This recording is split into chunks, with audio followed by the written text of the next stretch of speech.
Good morning, everybody. This is Todd with the Forex Nitty Gritty Insiders Daily Video. Well, we're at the beginning of another week, Halloween week.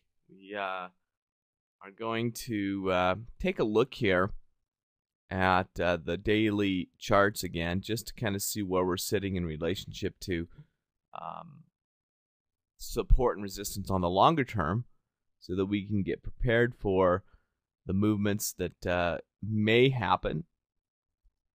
Now, this week, and this is the last full week before the election, so we could hear a lot of things coming out in relationship to that.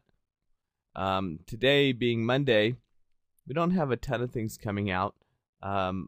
Today, at some point, probably later on this evening, the Bank of Japan is coming out with its overnight call rate and policy statement that can always have an impact in the markets. They also are having a press conference, so be aware of that, as that can cause some added volatility in the markets. So that's kind of the big thing at the beginning of the week here. As we get later on into the week, Thursday, we have the ADP non-farm employment changes, along with the unemployment claims. There is a holiday for France and Italy on Thursday also. But the big report coming out is on Friday, and that's the non-farm employment changes, and that can have an impact on things. And it'll be interesting to see how that number comes out just a few days prior to the election. So that's kind of a look at what is happening this week. Now, on our charts and with the simple trading method, we really want to focus in on a couple of things. One, to determine the trend. And we can do that in various ways, higher highs, using moving average. But overall, you can see the movement has been moving up since the end of July. But more recently, just kind of moving sideways. We've gotten into this real choppy movement where the market is unclear as to what direction that it wants to go. We also have to look at second thing, and that is resistance and support.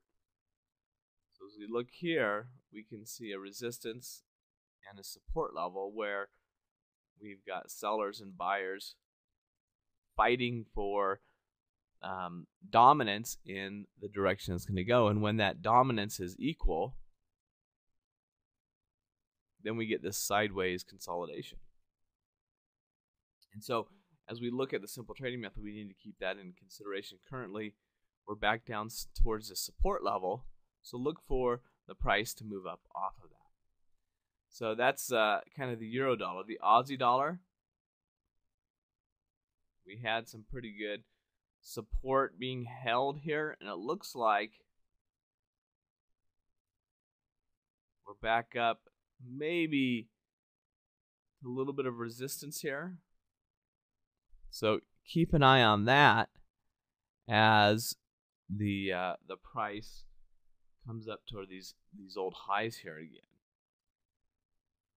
Little less distinctive in how it's moving right now, and so be careful with the Aussie dollar that you don't get caught into the fact that it's trying to move up but it's not able to. US CAD, opposite of the euro dollar, we're up towards a resistance area again. The pound dollar here, resistance coming down off of that, heading back down to a support area, so look for that to show some bearish movement to the downside. US Japanese yen, pretty choppy sideways. We've had some bullish momentum as of late.